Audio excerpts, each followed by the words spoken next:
Ahí está calidad. Ahí está mejor, ¿va? Sí, Entonces, ¿empezamos? sí, yo creo que sí, Alan. Gracias Bueno, por eh, acompañarnos ahí. gracias, Doc. No, pues para mí es un honor y un placer estar aquí con ustedes. Pues lamentablemente no había podido estar antes ahí por motivos de trabajo, laborales y otras cosas, ¿verdad? Pero, bueno, el día de hoy vamos a hablar un poco de cáncer de mama metastásico hormonosensible. La verdad es que es un tema sumamente extenso. Creo que en los últimos años es de lo que más ha venido, bueno, junto con los pacientes HER2 positivos, obviamente, y todo. Pero como muchos temas de mama, pues la verdad es que hay muchos datos en los últimos años, hay muchos medicamentos nuevos, hay terapias novedosas, ¿verdad? Y que han venido a cambiar totalmente el panorama pues, de estas pacientes y de todo el manejo de las mismas, ¿no? Entonces, bueno, realmente el objetivo es que ustedes tengan digamos, un panorama lo más amplio posible de lo que es el manejo del cáncer de mama hormonosensible. Estudios son infinidad de estudios, son un montón, ¿verdad? Que obviamente no nos daría tiempo de abordarlos todos, pero lo importante es que ustedes sepan cuáles son las terapias disponibles, cuáles son digamos, las opciones, el abordaje, más o menos por dónde ir, ¿verdad? Y obviamente, pues la data que hay hoy por hoy acerca del manejo de estos pacientes, ¿verdad? Entonces, sabemos que la mayoría de las mujeres con cáncer de mama, pues van a mostrar la expresión biológica de los receptores hormonales, tanto de estrógenos como de progesterona, y estas ya sabemos, pues ya está ampliamente conocido que participan en la proliferación y el crecimiento celular de estas pacientes. En los últimos 50 años se han desarrollado medicamentos que pues tienen como finalidad modular esta unión del estrógeno con su receptor, ¿verdad? Para lograr una mejora significativa en la sobrevida y en la supervivencia de la mayoría de las pacientes que expresan receptores hormonales. Sabemos que hasta el 75% de estas pacientes, de las pacientes que vemos en la consulta diaria, expresan receptores de hormona, ¿verdad? O sea, estamos hablando que de 7 a 8 por cada 10 pacientes que nosotros vemos van a ser pacientes hormonosensibles o luminales, ¿verdad? Entonces, es muy importante porque obviamente es a lo que más nos vamos a enfrentar en el día a día, en la práctica clínica.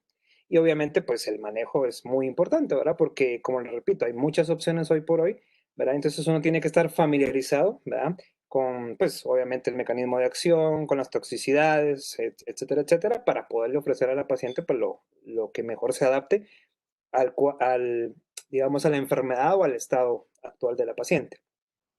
Sabemos que la terapia endócrina pues, es el estándar de atención en estas pacientes, ¿verdad? Sobre aquellas pacientes hormonosensibles y HER2 negativo, ¿verdad? Porque obviamente en HER2 positivo pues cambia un poquito el asunto.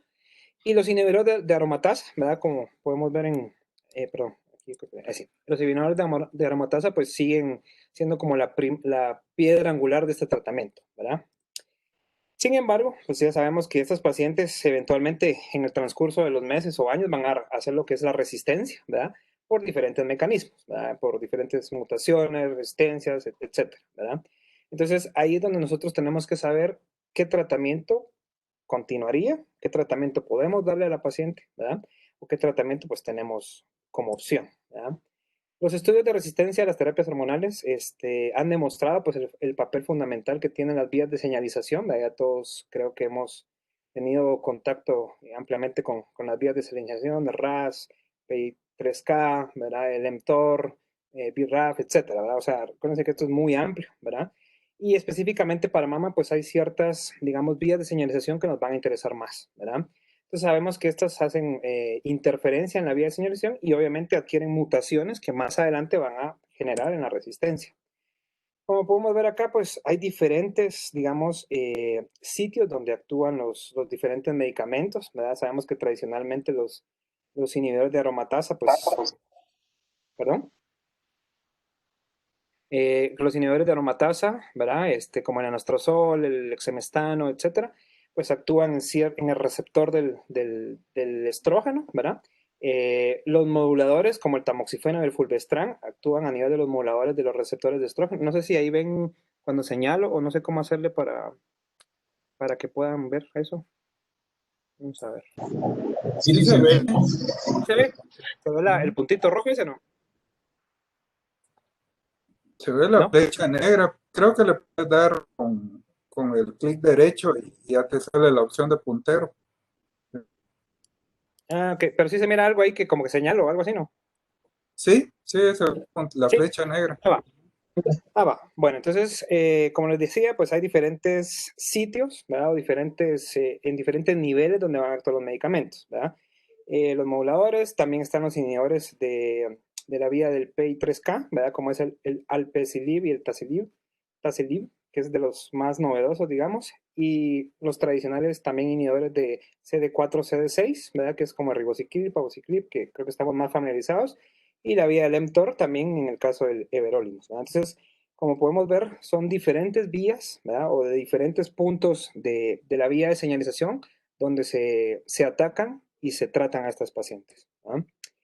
Bueno, realmente podemos tener diferentes escenarios en estas pacientes, ¿verdad? Obviamente hay pacientes que llegan en un contexto de una crisis visceral ya bien establecida y obviamente en esos pacientes yo creo que si ustedes se han dado cuenta, nosotros optamos por iniciar el tratamiento sistémico, ¿verdad? Porque obviamente son pacientes que a veces ya pueden llegar con un compromiso serio de su estado funcional y obviamente necesitan un medicamento pues, que actúe de una forma más rápida y en este caso pues la quimioterapia es lo que obviamente nos va a dar una respuesta más rápida.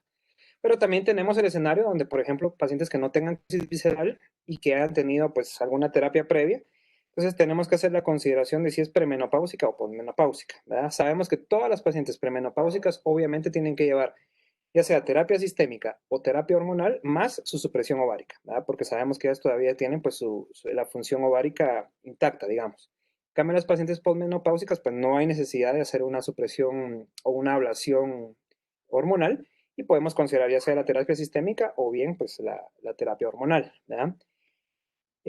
Digamos, si las pacientes progresan o tienen una toxicidad inaceptable, esto basado pues en las guías de la NCCN 2020, ¿verdad? Que son las últimas, digamos, que tenemos ahorita actualizadas. Si la paciente pues no ha tenido refractariedad a la terapia endocrina, pues hay que considerar una línea adicional de terapia o bien pues una segunda línea de hormonoterapia, ¿verdad? Y obviamente pues si no vemos un beneficio en pacientes multitratadas, pues también tenemos que considerar la terapia sistémica siempre y cuando pues la paciente o sea, lo permita su estado funcional, ¿verdad? Este, Obviamente también aquí es lo que les comentaba, en pacientes que, por ejemplo, sean hormonosensibles y sean HER2 positivas, obviamente tenemos que dar nuestro tratamiento con hormonoterapia y agregarle, pues obviamente, el tratamiento anti-HER2, trastuzumab, pertuzumab, terapia sistémica, etcétera, ¿verdad? Entonces ahí obviamente pues hay que agregarle a nuestra terapia que vayamos a utilizar y el tratamiento hasta el HER2, ¿verdad? Pero voy a pasar. Bueno, entonces les traigo esta gráfica que es básicamente cómo se ha comportado, digamos, este tipo de pacientes, cómo, digamos, cómo es que ha sido la línea de tiempo de las pacientes hormonosensibles o luminales, ¿verdad? Sabemos que pues más o menos a finales de los años 70 se empezó la investigación con el tamoxifeno, ¿verdad? Y fue más o menos en 1977, 78, si no estoy mal, que se aprobó ya el tratamiento hormonal con tamoxifeno, ¿verdad? Que obviamente era un modulador de los receptores de estrógeno y que fue, digamos, como el primer medicamento que se utilizó con estos fines, ¿verdad? Durante mucho tiempo, pues, como ustedes saben, pues fue, digamos, la terapia que se tenía disponible, ¿verdad? Posteriormente, ya en los años, a finales de los 80, principios de los 90, pues ya se empezaron estudios con los grupos internacionales de cáncer de mama y ya se vio que el tamoxifeno pues era importante o era eficaz en el tratamiento adyuvante, ¿verdad? O sea, ya después de la quimioterapia, de la cirugía, etcétera, ya darlo en terapia adyuvante. Sabemos que al principio pues se evaluó si eran 3 años, después se supo que eran 5 años mejor, después ya con el estudio Taxus se vio que eran 10 años, ¿verdad? Dar 10 años era mejor que dar 5, entonces digamos que poco a poco se fueron afinando estos criterios, ¿verdad? Y se fueron, digamos, dando nuevas perspectivas del tratamiento. Durante algún tiempo, pues no hubo mayor cosa realmente este, con respecto a esto. Solo digamos, aquí en esta parte donde dice tamoxifeno útil como prevención de riesgo, ¿verdad? Se vio que más o menos había una reducción de riesgo entre el 13 y el 15% de una recurrencia del cáncer de mama, ¿verdad? Entonces, digamos que ese fue, digamos, como la secuencia con la que se fueron dando esto. Posteriormente, más o menos ya en el año 2000 aproximadamente, un poquito antes, ya entraron en escena lo que son los inhibidores de aromatasa que conocemos hoy por hoy. Hablamos de anastrozol, letrozol y ¿cuál sería? Se me escapó el otro por ahí. Entonces, ya en el año 2000, pues se vio esto, ¿verdad? Posteriormente, ¿verdad? Ya empezamos a ver que el exemestano era útil como prevención también en el riesgo de pacientes posmenopáusicas, ¿verdad? porque recordemos que el tamoxifeno pues inicialmente era usado, bueno, era usado para las dos, tanto pre como para posmenopáusica, pues, porque obviamente no había otra opción.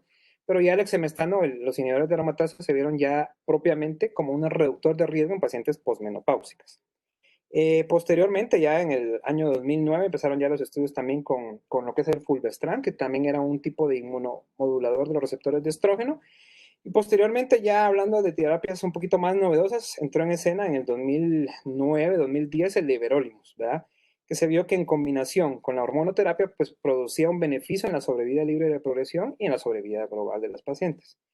Ya años más adelante, digamos ahí, eso fue como el parteaguas en cierta forma, ¿verdad? Ya con las terapias novedosas y posteriormente ya 2014, 2015, 2016, ya entraron los inhibidores de ciclina CD4, CD6, como el palbociclib, ¿verdad? Que ahí fue donde pues ya se dio la aprobación y se vio que tenían una efectividad en cáncer de mama metastásico. Y finalmente el año pasado, digamos, se dio la autorización o digamos la inclusión del abemaciclib, que es otro tipo de inhibidor CD4, ¿verdad? Para el cáncer de mama metastásico. Entonces fue como la secuencia, digamos, de cómo fue darnos el tratamiento. Como podemos ver, agentes disponibles tenemos varios, ¿verdad? Tenemos bastantes, ¿verdad? Entonces, realmente hay que decir de inicio que no hay un esquema como un gol estándar, ¿verdad? O sea, nosotros no tenemos, digamos, en todas las guías que revisamos y todo, nunca nos van a decir, tiene que usar este medicamento primero o este medicamento primero. O sea, realmente hay varias, digamos, secuencias que nosotros podemos utilizar, que obviamente va a depender de las comorbilidades de los pacientes, de la disponibilidad y de las terapias que se usaron previamente, ¿verdad? Entonces, vemos aquí, hay, digamos, varias secuencias, ¿verdad? Mencionan, por ejemplo, inhibidor de aromatasa más un CD4 o un fulvestrant, ya sea en monoterapia como combinado, ¿verdad? También hay estudios con fulvestrant más inhibidores CD4, CD6, o bien, pues un inhibidor de aromatasa en monoterapia, ¿verdad? Que eso es lo que nosotros a veces tradicionalmente hacemos en la consulta externa, porque obviamente no tenemos acceso a otras terapias normalmente, ¿verdad? Y obviamente también el tamoxifeno, pues que no ha dejado de tener su lugar, ¿verdad? Y en segunda línea, al igual que en primera línea, pues no hay una secuencia, digamos, preferencial. O sea, nosotros vamos a, como les digo, vamos a darlo en base a la disponibilidad, a las comorbilidades, a la experiencia que tengamos también con los medicamentos, ¿verdad? Y pues ese sería como el mensaje en este caso. Si revisamos, pues lo que dicen las guías es que se debe dar a toda mujer con enfermedad de etapa 4 recurrente, ¿verdad? Que no tengan una crisis visceral, ¿verdad? También mujeres cuya enfermedad progresa después de un año al final de la terapia adyuvante, ¿verdad? O que son, o digamos que debutan como una etapa 4, también son elegibles a este tipo de terapias. Aquellas que progresan dentro de los 12 meses posteriores a la finalización de la adyuvancia, ¿verdad? Esos son como los criterios, digamos, que ellos usan en cierta forma para ver a quién le doy o no le doy, ¿verdad? Como ya le repetí, la secuencia óptima no está definida, ¿verdad? O sea, nadie les puede decir, ¿por qué no usaste esto? ¿Por qué no usaste el otro? Obviamente ya vamos a ver que, digamos, las tasas de sobrevida libre de progresión son más, digamos, eficaces en ciertas combinaciones, entonces obviamente uno sabe que por ahí puede decantarse, digamos, ¿verdad? Muchos ensayos en pacientes no han incluido a mujeres premenopáusicas. Parece que fue como una debilidad, digamos, de los primeros estudios, porque obviamente en este subtipo de pacientes no se tenía como la información como en las pacientes posmenopáusicas, ¿verdad? Y obviamente lo que les comenté, que todas las pacientes que están en tratamiento hormonal deben tener una supresión ovárica, ¿verdad? Y luego ser tratadas de la misma manera que las mujeres posmenopáusicas. O sea, esto es hablando de las mujeres premenopáusicas, ¿verdad? Con respecto a la ESMO, que es la Sociedad Europea, ellos también pues tienen sus guías. Y lo que me pareció interesante que se los traje aquí es la definición que ellos tienen de crisis visceral. La crisis visceral pues, realmente se define como una disfunción orgánica que se evalúa tanto por síntomas, signos, laboratorios, tomografía, ¿verdad? Pero no es solo el simple hecho de tener metástasis, ¿de acuerdo? O sea, ustedes pueden tener una paciente con metástasis hepáticas, metástasis pulmonares, incluso metástasis cerebrales, y la paciente puede estar bien. O sea, clínicamente puede tener un ECOG de 0 o 1 y funcionalmente pues puede estar bien. Entonces, digamos que ese no sería como un criterio para decir, tengo que darle quimioterapia, por ejemplo, de inicio, ¿verdad? Podría ser una paciente que podemos esperar y obviamente darle un tratamiento con hormonoterapia que obviamente le va a dar menos toxicidad, ¿verdad? Entonces, como dice aquí, la crisis visceral, pues no es la mera presencia de metástasis viscerales, sino que implica el compromiso visceral que ponga en riesgo a la paciente, ¿verdad? Entonces, en esos casos, pues nosotros sí podemos, digamos, decantarnos por dar la quimioterapia en lugar de darle una hormonoterapia.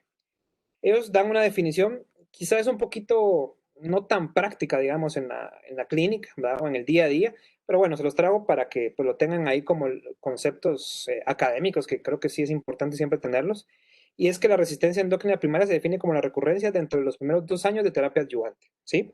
O progresión de la enfermedad durante los primeros 6 meses de la terapia endocrina. O sea, si tiene una paciente que le están dando aromacin, letrozol, lo que sea, y les progresa durante los primeros 6 meses, entonces ya saben que es una resistencia endocrina primaria. Hay que esa paciente pues hay que cambiar de línea de tratamiento. Y ellos también hacen la salvedad de una resistencia endocrina secundaria, que se define como la, digamos, la recurrencia después de los primeros 2 años, ¿verdad? O recaída después de los 12 meses de finalizar la terapia endocrina adyuvante. Eso queda un poquito así como confuso, ¿verdad? O la progresión después de los 6 meses de haber iniciado la terapia adyuvante. ¿Verdad? Entonces son definiciones que pues creo que es importante tenerlas. Ellos, digamos, en este consenso, siempre dan como opción preferida pues la presencia de dar la terapia endócrina, perdón, ¿verdad? Y la secuencia óptima, lo mismo, no está dada, ¿verdad? Eso va a depender de la carga de la enfermedad, de la terapia que haya recibido previamente, la preferencia de los pacientes, los costos y obviamente la disponibilidad, ¿verdad? Y lo que ya habíamos dicho, que muchos de estos ensayos no incluían pacientes premenopáusicos. Entonces, miren, yo les traje realmente, como les dije, estudios hay muchos, ¿verdad? Hay bastantes, pero traté de traer como los estudios pivotales, los estudios más importantes que dieron cabida, digamos, a lo que nosotros utilizamos ya hoy por hoy, pues digamos, a lo que dio cabida a lo que nosotros hacemos en la práctica diaria. Entonces, iniciando con el fulvestrant, ¿verdad? Que es un inmunomodulador de los receptores de estrógeno, el primer estudio que ellos tuvieron y con el cual salió pues digamos, la aprobación por parte de la FDA y de las otras organizaciones fue el estudio FIRST, ¿verdad? Ese fue en el año 2009 y el cual era, digamos, el nombre del estudio se deriva de que es la primera línea de fulvestrant comparando con terapias endócrinas, ¿verdad? Fue un estudio multicéntrico, abierto, fue un fase 2, ¿verdad? Eso hay que, digamos, hacerlo la salvedad, en la cual utilizaban dosis altas, que es 500 miligramos al mes, más, digamos, otra dosis de 500 miligramos a los 14 días, que es como normalmente lo hacemos ahora, versus anastrozol, que es lo que se utilizaba convencionalmente. Entonces, lo que ellos valoraron fue la eficacia, o lo que ellos tomaron en cuenta fue la tasa de beneficio clínico. Digamos que era la proporción de pacientes que experimentaban una respuesta objetiva. Y el análisis primario pues, se realizó a los 6 meses después de la asignación del último paciente, ¿verdad? Y también que la enfermedad fuera estable durante 24 semanas. Los criterios de inclusión, pues solo para que los tengan en cuenta, eran pacientes pues, receptores hormonales positivos, contexto metastásico, que no eran susceptibles de tratamiento con intención curativa. No se permitió, digamos, en este estudio, que la terapia endocrina previa para la enfermedad avanzada, pero los pacientes sí podrían haber recibido algún tipo de terapia adyuvante, ¿verdad? O sea, aparte de la adyuvancia, aparte cuando tenían ya recurrencia, digamos. Y criterios de exclusión, pues la presencia de metástasis potencialmente mortales, ¿verdad? O sea, pacientes que estuvieran, digamos, con un ECOG de 2, 3, igual estos estudios pues casi no los incluyen nunca, ¿verdad? Y excepto de cáncer de mama o cáncer de piel que se haya tratado adecuadamente. Y con algún tratamiento o algún fármaco experimental que no haya sido aprobado y que se haya consumido 4 semanas previas al estudio. Entonces vemos aquí, digamos, las características de las pacientes. Pues, la gran mayoría eran pacientes que expresaban receptores hormonales. Me llamó la atención un poquito que también incluían pacientes HER2, ¿verdad? O sea, no dejaron, no excluyeron, digamos, esa población. HER2 positivo, perdón. Y enfermedad medible, pues la gran mayoría tenía una enfermedad medible, ¿verdad? Entonces vemos aquí como en lo que es la proporción digamos, la sobrevida libre de progresión, vemos pues que sí hay un claro beneficio, ¿verdad? De usar la fulvestrant a dosis altas, ¿verdad? Cuando se comparaba con anastrozol solo. ¿Verdad? Veíamos una hazard radio de 0.63, con lo cual le confería un riesgo del 37%, ¿verdad? Un beneficio del 37%. Y, digamos, ya poniéndolo un poquito más en letras, al punto de corte que ellos tuvieron, el 29%, casi el 30% de esos pacientes habían progresado en comparación con el 41% de los que estaban con anastrozol. O sea que, obviamente, progresaban más las pacientes en el grupo del anastrozol que en el del fulvestrant, ¿verdad? Y por los resultados fue, en la población general, que como ya les había comentado, casi el 41% lograron una respuesta general de enfermedad estable 24 semanas después, en comparación con los pacientes con anastrozol. Menos pacientes tratados con fulvestrant mostraron una progresión de la enfermedad versus el grupo de anastrozol. Si se dan cuenta, pues los números fueron bastante importantes.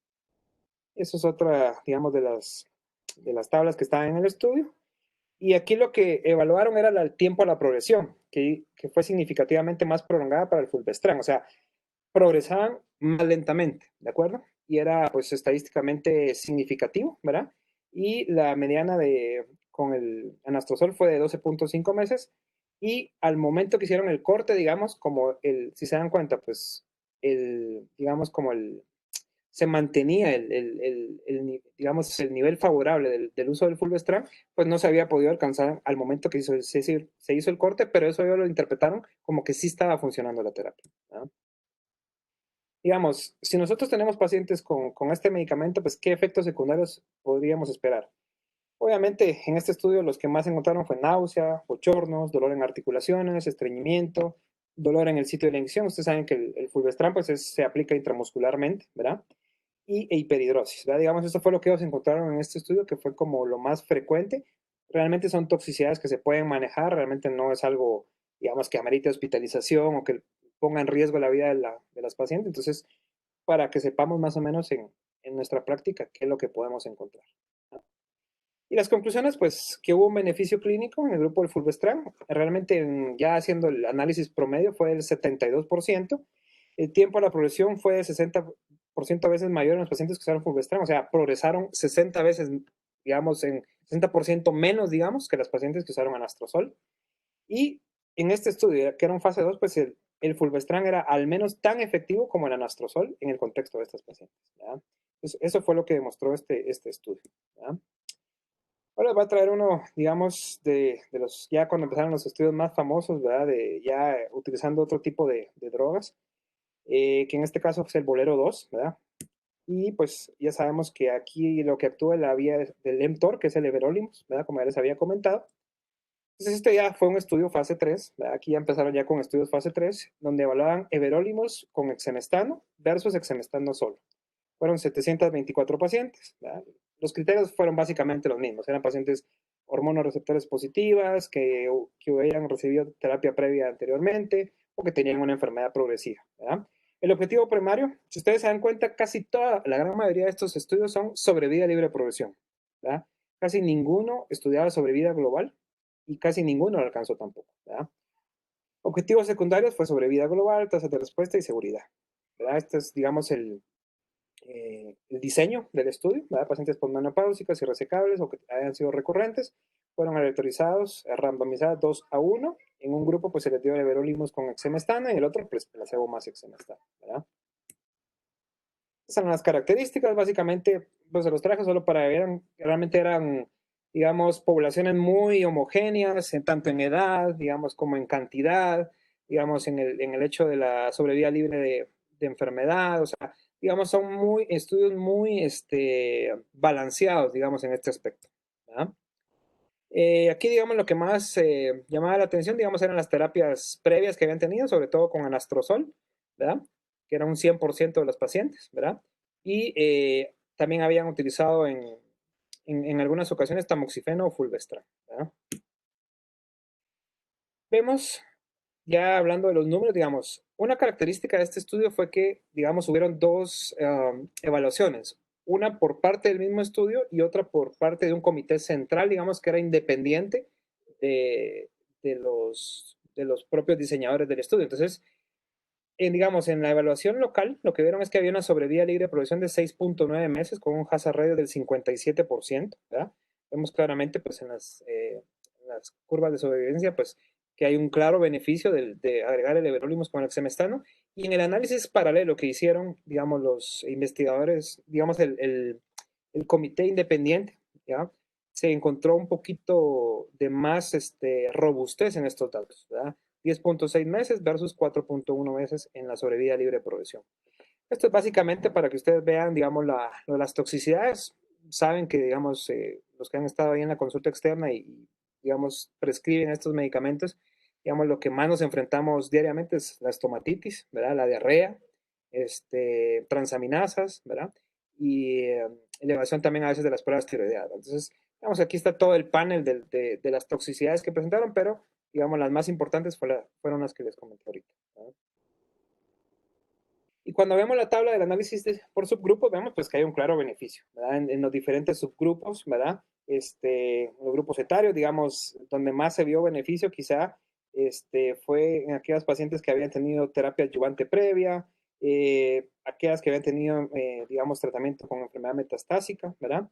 Con o sin neoadyuvancia, ¿verdad? Digamos, fueron como los subgrupos donde se encontró un mayor beneficio de usar la combinación. Pues la conclusión de este estudio del Bolero 2 fue que el everolimus combinado con un inhibidor de aromatasa mejoró la sobrevivencia libre de progresión en pacientes hormonosensibles, ¿verdad? Y que previamente habían sido tratados pues, con algún inhibidor de aromatasa. ¿De acuerdo? Bueno, si tienen alguna duda me dicen o al final, no sé, como gusten, ¿verdad? Entonces vamos ahora, digamos, a pasar a otro tipo de medicamentos que también alguna vez los han visto, los han prescrito ahí en la consulta, y son los inhibidores de ciclina CD4, CD6, ¿verdad? En este caso el palbociclib, famoso palbociclib, y en el estudio Paloma 1, ¿verdad? Que fue digamos, el estudio pivot, el primer estudio que se llevó a cabo con este tipo de moléculas. Sabemos que el palbociclib, pues, este es el nombre de la molécula original, es un inhibidor pequeño de tirosincinasa, ¿verdad? Es un medicamento tomado y que pues en la evidencia preclínica, ¿verdad? Se tenía datos de que pues tenía una actividad inhibitoria del crecimiento celular, ¿verdad? Actuando a través de los receptores de estrógenos, ¿verdad? Ya sabemos, ¿verdad? Esto ya lo vieron ustedes al principio del posgrado, digamos la división celular, las diferentes fases de la división mitótica, los diferentes tipos de ciclinas que intervienen en cada una de las fases, ¿verdad?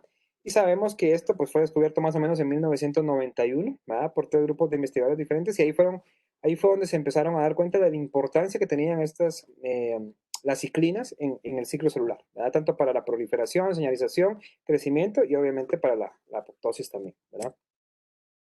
Entonces, el diseño del estudio fue un estudio fase 2. Este estudio, como fue el primero, fue un estudio fase 2, aleatorizado, igual, mujeres hormono positivas, HER2 negativa y que no habían tenido tratamiento previo con inhibidor de aromatasa.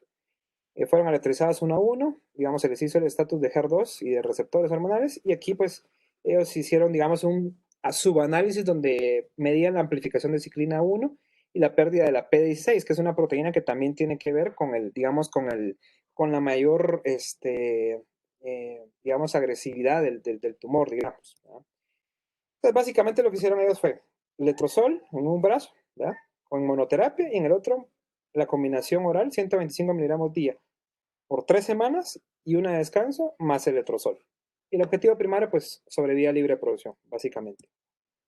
Esa fue la tabla, ¿verdad? Fueron 400 pacientes, finalmente fueron aleatorizados al grupo del letrozol con el palbo y el otro solo el letrozol. Eso es, solo les traje la gráfica, ahí no vamos a detener mucho en eso. Y vemos aquí, lo importante de la gráfica, digamos, la sobrevía libre de producción. Obviamente el cohorte 1 era el que tenía la combinación de palbociclib con letrozol, ¿verdad? Estadísticamente significativo. Y en el cohorte 2 eran los que tenían solo monoterapia, ¿verdad? Con letrozol, que era lo que tradicionalmente se usa, ¿verdad? Esta es como digamos, ya juntando las dos cohortes, ¿verdad? Palbo más letrozol, ¿verdad? Pero igual, el beneficio de dar la combinación del palbociclib con el letrozol se mantiene, un hazard radio de 0.4, ¿verdad? Bastante bien. En los grupos etarios, pues igualmente, ¿verdad? Se ve que hay un claro beneficio en dar, digamos, la combinación del palbo con el letrozol, ¿verdad?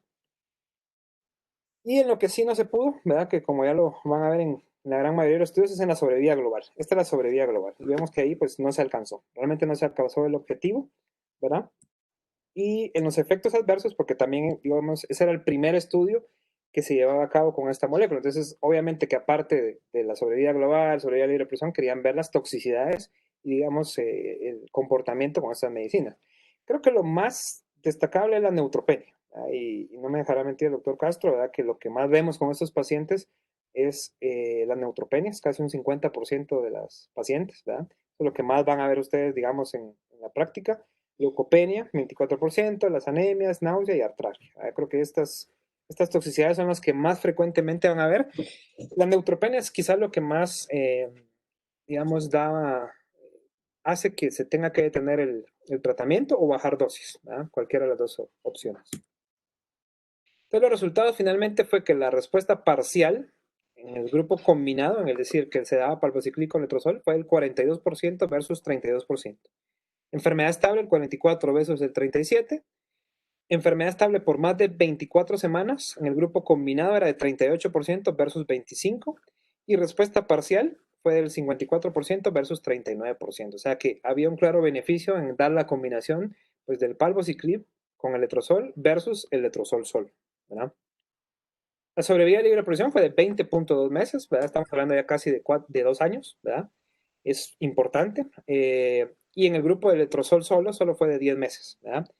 Y en el cohorte 1, como les decía, la combinación, digamos, ya haciendo un análisis general, se amplió un poquito más a 26 meses versus 5.7 meses. Y en el cohorte 2 fue de 18 meses, ¿verdad? Entonces, vemos que pues obviamente se duplica y se triplica el beneficio en sobrevida libre de producción cuando se usa la combinación de los dos medicamentos, del palbo con el letrozol. La conclusión, obviamente, pues fue que la adición del palbociclib al letrozol mejoró significativamente la sobrevida libre de progresión en las pacientes con estas características. Y pues en ese momento, digamos, cuando se estaba haciendo este estudio, ya se estaba realizando pues el ensayo fase 3 que vamos a ver a continuación. Ya fue el Paloma 2. Ya fue un estudio fase 3, Yo aleatorizado. tengo, perdón, yo tengo una pregunta. ¿Sí? Digamos con el palbociclib, pues la leucopenia es evidente, manejamos leucopenia, neutropenia, ¿verdad? 3.000 blancos. Claro, claro. Es importante dejar factores de maduración, o sea, ¿vale la pena hacer eso? ¿O son neutropenias muy graves, digamos? Creo que siempre va a depender. Digamos, yo en lo particular ahí en la consulta he tenido una paciente que sí hubo necesidad de dejarle, digamos. Y con eso mejoró, ¿verdad? Pero también a veces lo que se hace es disminuir dosis. Obviamente eso sí tiene un problema porque aquí no manejamos digamos, los 100 miligramos ni los 75 que dice ahí la guía, ¿verdad? Pero eso sería como la otra opción, va a bajar dosis, ¿verdad? Que también sería la otra alternativa, pero en este caso no lo podemos hacer. Entonces, creo que como una herramienta mucho más fácil y mucho más factible, es darle factores de estimulación, ¿verdad? Y obviamente con eso sí la llevando, ¿verdad? Y si en algún punto hay necesidad de suspender el tratamiento, se hace sin ninguna pena. Se espera una semana, 2 semanas a que se recuperen, ¿verdad? Porque sí son neutropenias bastante marcadas, ¿verdad? O sea, sí las tienen, pues, o sea, es evidente que las van a tener a lo largo del tratamiento, ¿verdad? Sí. Okay. Gracias. Ok. Entonces, como les decía, pues el objetivo siempre fue lo mismo, ¿verdad? Ustedes se van a dar cuenta, estos estudios, la característica siempre fue la sobrevida libre de progresión, ¿verdad? No, digamos, como objetivos secundarios, pues ya sí, obviamente la sobrevida global y el beneficio clínico, etcétera, pero lo que les interesaba, ¿verdad? Salvo un estudio que lo vamos a ver también, era la sobrevida libre de progresión, ¿verdad? Entonces, el diseño pues fue el mismo, letrozol 2.5 miligramos, palbociclib y en el otro letrozol placebo, ¿verdad? Pero recordemos que este pues ya es el estudio fase 3. Aquí, esperemos, bueno, pero ¿qué dice aquí? Ya la fregué. Ya hice algo ahí mal. Se salió ahí, ¿va? Ahí está. Entonces, el estudio pues se desarrolló de 2013 a 2014, 666 pacientes, fue multicéntrico, aleatorizado, ¿verdad? En diferentes países. Le puse ahí las características basales, ¿verdad? La mediana de edad, si ustedes se dan cuenta, son bien homogéneas, fue de 62 años y 61 en el otro grupo. Casi el 50% de las pacientes tuvieron enfermedad visceral, el 62% habían recibido terapia sistémica previamente y el 37% ya tenían un diagnóstico de cáncer de mama avanzado, ¿verdad? En el momento de ser incluidas en el estudio. Vemos aquí las características, ¿verdad? Digamos, de los grupos. Vemos que la gran mayoría habían recibido, el 40% habían recibido terapia adyuvante, ¿verdad? Tanto en el grupo del combinado como el grupo solo. Y aquí están las diferentes, digamos, terapias hormonales que habían recibido previamente, ¿verdad? Sobre todo el tamoxifeno, seguido del anastrozol, letrozol, ¿verdad? Pero sí, digamos, era bien, bien variadito, pero era más el tamoxifeno, ¿verdad? Entonces, cuando vemos las curvas de sobrevida libre de progresión, vemos igual, se mantiene un beneficio claro al uso de la combinación del palbociclib con el letrozol, una P estadísticamente significativa, con una reducción de riesgo del 42%. Y esto, pues, obviamente se mantuvo a lo largo de los meses. Y La sobrevida libre de progresión cuando hicieron el análisis fue de 24.8 meses. Si ustedes se dan cuenta, pues es un poquito mayor del estudio anterior, ¿verdad? Y, digamos, en el grupo de letrozol con monoterapia fue de 14.5 meses, ¿verdad? Con una P, como les digo, estadísticamente significativa. Cuando ya investigaron, digamos, lo mismo, digamos que en el estudio anterior hubo una investigación central, por decirlo así, y aparte un comité que lo hizo paralelamente, ¿verdad? Y vieron que realmente los beneficios se mantenían, ¿verdad? O sea, el hazard ratio aquí fue de 0.58, aquí fue de 0.65, quizá un poquito menor, ¿verdad? Pero digamos, en términos de interpretación de datos, se dieron cuenta pues que el beneficio se mantenía, o sea, en la sobrevida libre de progresión, ¿verdad? Lo mismo, en la gráfica arbórea, ¿verdad? Vemos que pues hay un claro beneficio. Llama la atención quizá, digamos que donde más se veía el beneficio era si tenía metástasis ósea inicial, ¿verdad? Donde si había, digamos, de la población asiática. También el tipo lobular, ¿verdad? Es como digamos, son las características que encontraron donde había un poquito más de beneficio. Pero digamos que en todas, la verdad es que digamos, se pasó de la unidad, ¿verdad? Que era lo que se buscaba. Y obviamente se vio pues que en todas había un beneficio de dar esta terapia, ¿verdad? En los diferentes subgrupos. Respecto a las toxicidades, pues fueron muy parecidos, ¿verdad? La neutropenia, leucopenia, fatiga, lo que ya habíamos visto con el estudio anterior. En este caso encontraron pues que había fatiga en el 37.4%, náusea en el 35%, artralgia en el 33%. Digamos que eso fue lo más relevante que ellos encontraron en su análisis, ¿verdad? Y obviamente pues las conclusiones fue el estudio Paloma 2 confirmó los hallazgos del Paloma 1, en el cual la combinación del palbo más letrozol prolonga la sobrevida libre de progresión en pacientes hormonosensibles, ¿verdad? Y que pues digamos, lo único que decía es que obviamente había que madurar en el tema de la sobrevida global, ¿verdad? Posteriormente, bueno, aquí hicieron otra combinación. En lugar de usar el letrozol, usaron el fulvestrán, ¿verdad? Aquí metieron el fulvestrán y lo combinaron con el palbociclib. Y esto dio origen pues al estudio Paloma 3. Y igual, este fue un estudio fase 3, igual las mismas características, doble ciego, etc. El objetivo siempre fue la sobrevida libre de progresión. Y objetivo secundario fue resistencia endocrina. Y aquí solo hicieron, digamos, como algo extra, digamos, algo diferente a los otros estudios, fue el estatus mutacional de la vía de PI3K3CA en el ADN circulante de las pacientes, ¿verdad? Que sabemos que esta vía pues tiene que ver con la resistencia y con digamos, la proliferación y crecimiento celular, ¿verdad? Estas fueron las fechas en las cuales se desarrolló. Si se dan cuenta, pues son estudios que se llevaron más o menos paralelamente, ¿verdad? El palbociclib, 347 pacientes, fulvestrán, 174. Aquí fueron considerablemente, digamos, 10 años menor, ¿verdad? Porque si ustedes se dan cuenta, la mayoría de estudios eran la sexta década de la vida, aquí era más o menos al final de la quinta, ¿verdad? El 50%, casi el 60% tenían enfermedad visceral, 79% eran postmenopáusicas y 78% tenían cánceres que eran sensibles a terapia endocrina. Todas eran HER2 negativos, ¿verdad? Aquí eran HER2 negativas todas, y el 67% tenían receptores hormonales positivos, ¿verdad? Y el 26% tenían receptores de estrógenos positivos, pero receptores de progesterona negativos, ¿verdad? Era como unas características que ellos vieron en estas pacientes. Entonces lo que hicieron fue dar palbociclib, como ya lo habíamos visto, una semana de descanso más fulvestrán 500 miligramos intramuscular cada 14 días, las primeras 3 dosis, y posteriormente cada 28 días, que es como normalmente nosotros lo hacemos. Y en el otro grupo solo dieron fulvestrán con placebo, ¿verdad? Y vemos pues que obviamente el brazo de palbo fulvestrán fue ampliamente mejor al del fulvestrán solo. Vemos que la sobrevida libre de progresión quizá aquí no fue tan extraordinaria como digamos, como en otros estudios, fue de 9.2 meses en el grupo combinado y 3.8 meses en el grupo de fulvestrán solo, ¿verdad? Y la tasa de beneficio clínico que ellos encontraron fue el 34%. O sea, el 34% de las pacientes se beneficiaban de la combinación del palbociclib con el fulvestrán, ¿verdad? Y el 19% se beneficiaban dándole solo el fulvestrán. O sea, que igual, digamos, había un beneficio, pero obviamente era mayor en el grupo combinado, ¿verdad? Aquí solo les circulé, digamos, donde más me llamó la atención el análisis de subgrupos, sobre todo pacientes que tenían 2 o 3 o más sitios de metástasis, hubo un mayor beneficio, ¿verdad? En el grupo combinado. Aquellos que habían recibido solo inhibidores de aromatasa, pues también encontraron que había un poquito más de beneficio. y en aquellas pacientes que no habían recibido quimioterapia previa. Vieron también que había un beneficio en usar la combinación, digamos. Entonces, vemos que son como características o, digamos, hallazgos que ellos tuvieron durante su estudio, ¿verdad? Entonces, los efectos adversos, aquí vemos que sí fueron un poquito más marcados. La neutropenia fue el 62%, ¿verdad? Entonces, nada despreciable. Obviamente eso ya en la práctica clínica se traduce en probablemente pacientes que a veces hay que descontinuar el tratamiento o hay que suspenderlo momentáneamente, ¿verdad? La leucopenia, el 25%, y si se dan cuenta, pues sí es muy obvio que cuando se les da solo fulvestrán era un 0.6%, es casi nada, ¿verdad?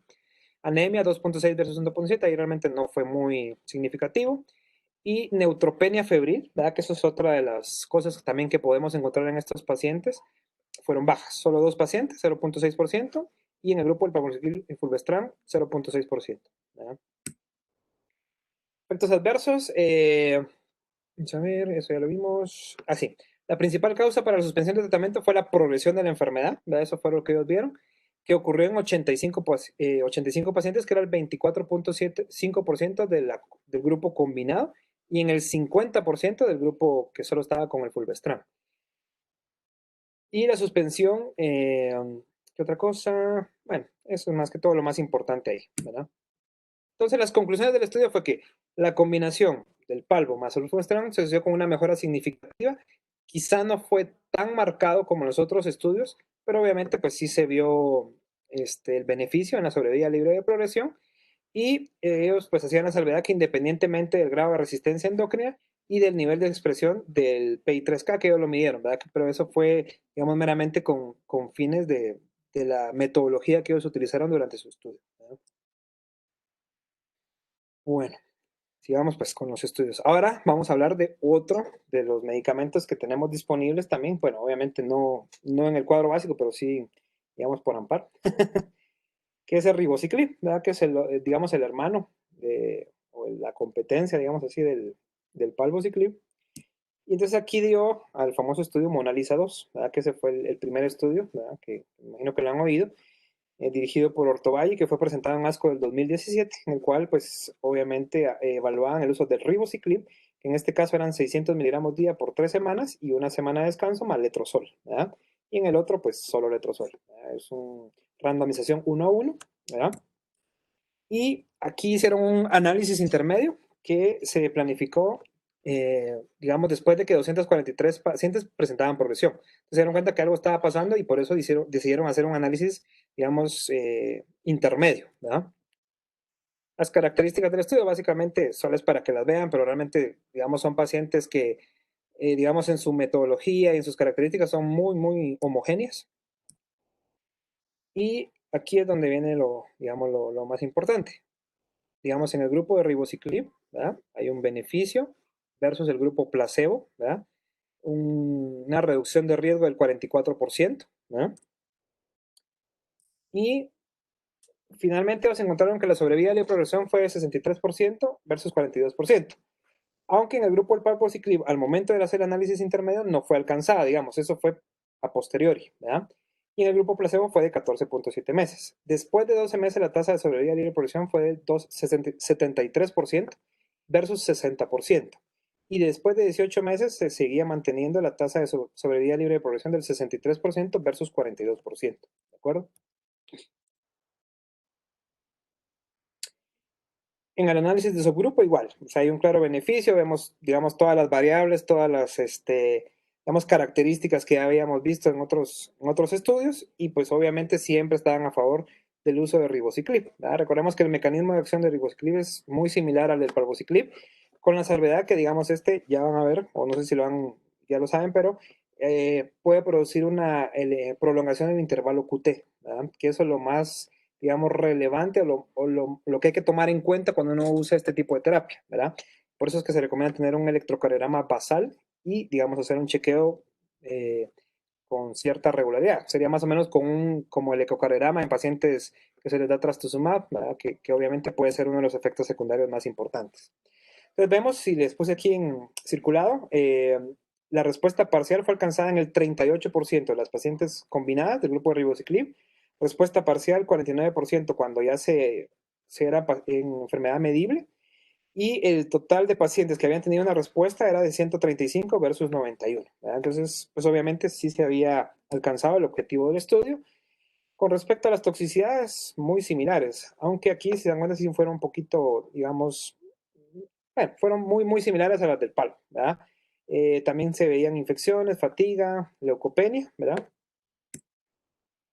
Y posteriormente salió como una actualización, digamos, de este estudio, ¿verdad? Se fue, digamos, dando la actualización con el paso del tiempo y pues se vio que el beneficio de la sobrevida libre de progresión se mantenía de 25.3 meses versus 16 meses. La mediana de duración de ese seguimiento para el segundo análisis que vino posteriormente fue de 26 meses, o sea, 2 años y 2 meses aproximadamente. En análisis de subgrupo, igual, el beneficio se mantenía, ¿verdad? Vemos que pues claramente estos estudios, digamos, se comportaban de esta forma, ¿verdad? En sobrevida global, al igual que la gran mayoría de los estudios, no se alcanzó, digamos, el objetivo secundario, que en este caso, ¿verdad? Vemos que la sobrevida, el número de eventos fue de 50 versus 66, pero digamos, no fue estadísticamente significativo, ¿verdad? Entonces, en sobrevida global, pues obviamente estos estudios no demostraron lo que querían. Y pues las conclusiones fue que entre las pacientes que recibieron el tratamiento, la duración de la sobrevida libre de progresión siempre fue más prolongada que en el grupo donde se daba solo la monoterapia, ¿verdad? Posteriormente salió el Mona Lisa 3, ¿verdad? Que ya fue un poquito más, digamos, donde igual, ribociclib con fulvestrán, los mismos criterios, estudio fase 3, ribociclib, o sea, no hubo mayores diferencias ahí. Los objetivos los mismos que en todos los estudios anteriores, ¿verdad?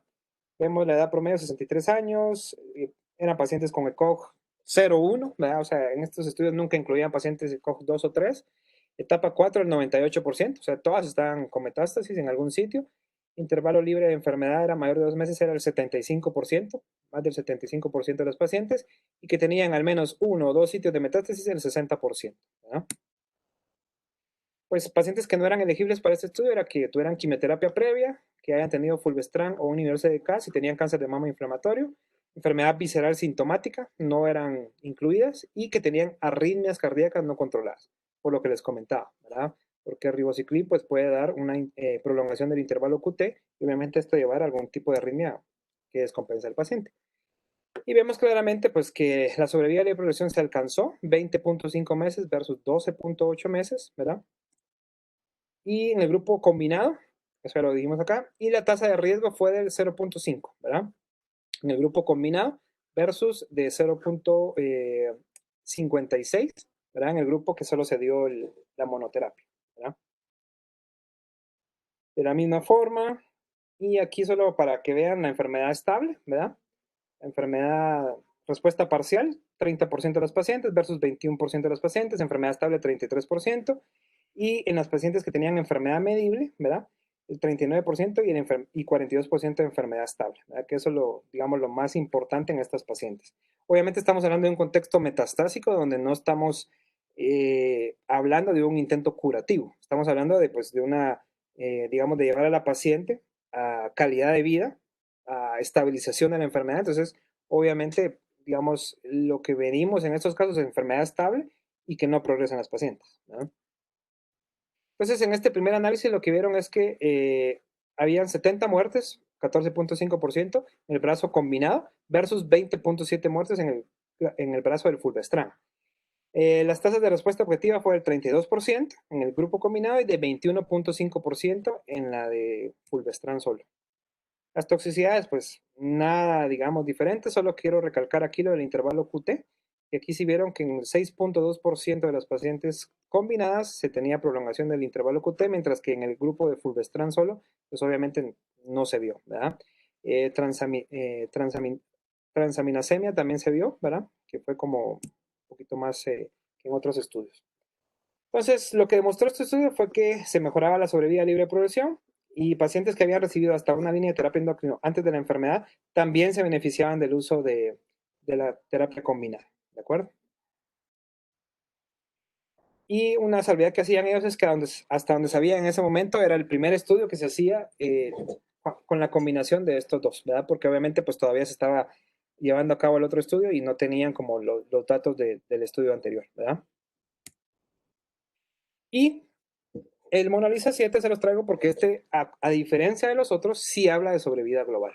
De hecho, si ustedes se dan cuenta, el título es Overall Survive, con la combinación de ribociclib más terapia endócrina. Entonces, digamos, el único de estos que su objetivo primario era la sobrevida global, ¿de acuerdo?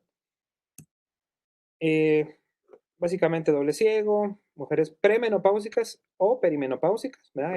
Ellos incluyeron este tipo de pacientes y el objetivo primario era sobrevida global, ¿verdad?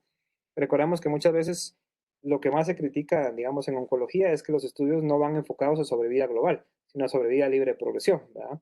Entonces, eso es, digamos, de las grandes deficiencias que vemos muchas veces en los estudios, ¿verdad? Bueno, digamos, el esquema que se usó, el mismo que se venía usando, 600 miligramos vía oral por 21 días consecutivos y 7 días de descanso. Y en el otro grupo, letrozol, ¿verdad? A esta dosis, o tamoxifeno, ellos usaban tamoxifeno. Y como se usaron pacientes, o se incluyeron, mejor dicho, pacientes premenopáusicas, se les dio goserelina, ¿verdad? Por tener un estatus premenopáusico. Vemos que al inicio del estudio, pues no fue muy clara, digamos, la diferenciación de las curvas, pero posteriormente ya se empezó a ver el beneficio, ¿verdad? La sobrevida global en el grupo de ribociclib a los 42 meses fue casi 70% versus 43%. Entonces ahí fue donde ya se empezó a ver que realmente pues sí tenía un impacto. Esto es en el grupo de los que usaban inhibidores de aromatasa, en este caso en anastrozol, ¿verdad? De letrozol, perdón.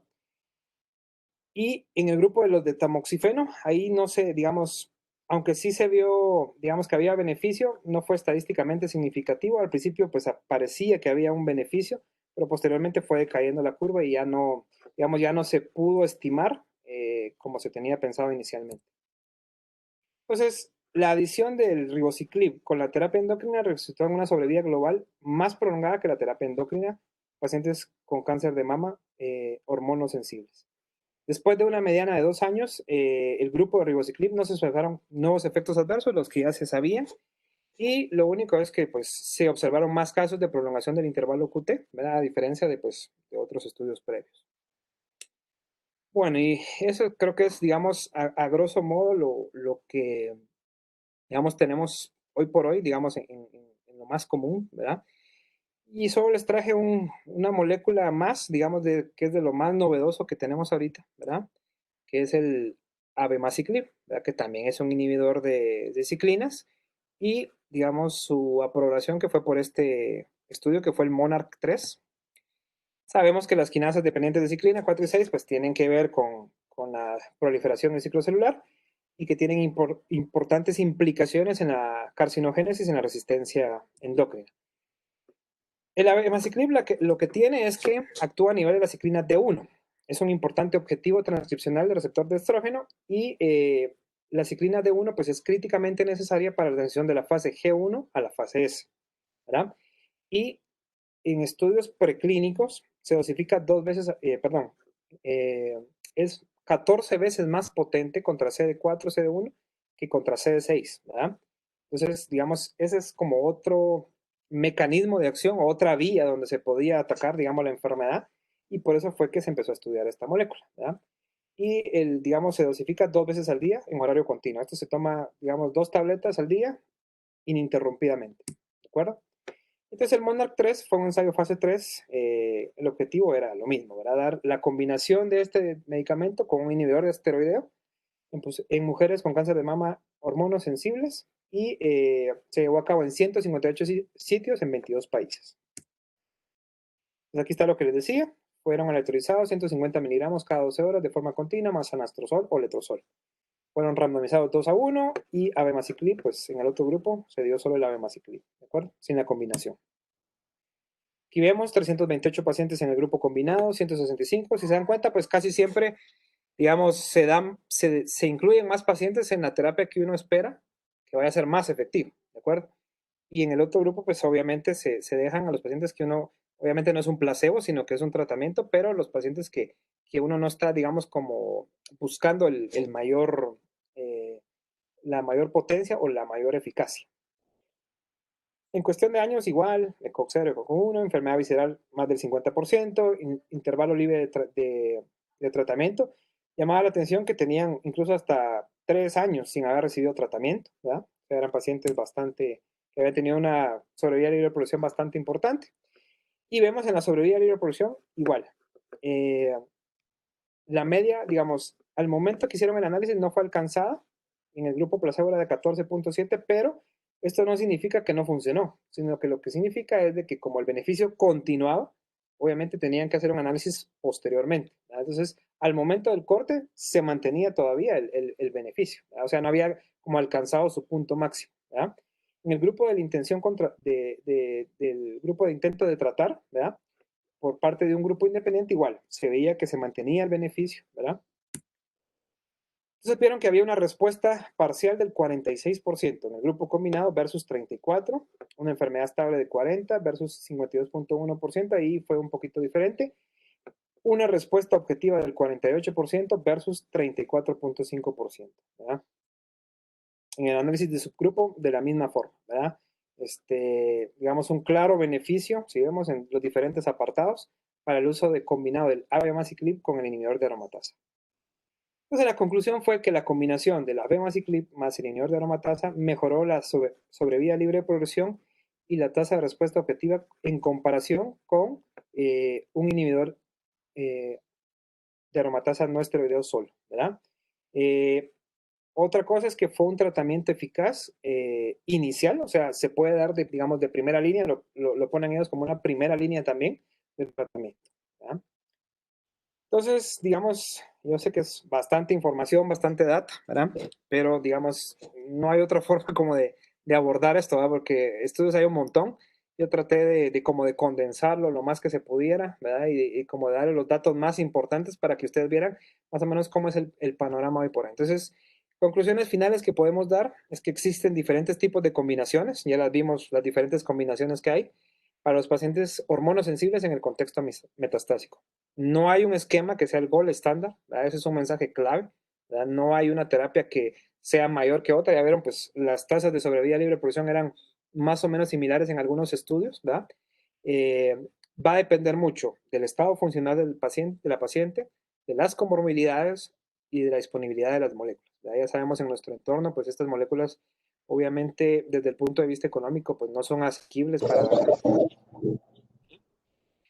Pero lo que sí es que hay que estar familiarizado con estas moléculas y con sus toxicidades, porque al momento que se nos presente, nosotros ya sabemos, digamos, qué podemos esperar o qué vamos a esperar, ¿verdad? Con estos pacientes, para que así podamos tener digamos, una adecuada retroalimentación y un soporte con el paciente y esto nos permita, pues, ayudarle, ¿verdad? La combinación tanto de inhibidores de CDK4 fulvestrán con inhibidores de aromatasa han demostrado mejoría sustancial en sobrevida libre de progresión. Quizá en sobrevida global se han quedado un poquito más cortos, pero lo demostró el MONALEESA 7 en pacientes luminal recurrentes o en contexto metastásico. Los inhibidores de aromatasa, como ya vieron, pues siguen siendo una piedra angular. O sea, la gran mayoría de estos estudios, lo que demostró más beneficio fue la combinación, ¿de acuerdo? Entonces, no debemos de dejar a un lado el inhibidor de aromatasa. Obviamente, si no tenemos disponibilidad de las terapias novedosas o de otras, pues obviamente daremos lo que tengamos, pero digamos, en el mundo ideal, como decimos, lo mejor sería dar, pues, obviamente un inhibidor o el fulvestrán, lo que sea, con un inhibidor de aromatasa, ¿verdad? Y el tratamiento de inicio, pues siempre debe ser el tratamiento hormonal, pero hay que valorar el tema de la crisis visceral, ¿verdad? El famoso tema de la crisis visceral, que obviamente puede poner en riesgo al paciente y que si necesitamos que sea de acción más rápida el tratamiento, obviamente tendríamos que pensar en una quimioterapia o terapia sistémica de inicio y posteriormente una terapia puente con cualquiera de los tratamientos que les comenté ahorita. Y pues esa sería mi aportación el día de hoy.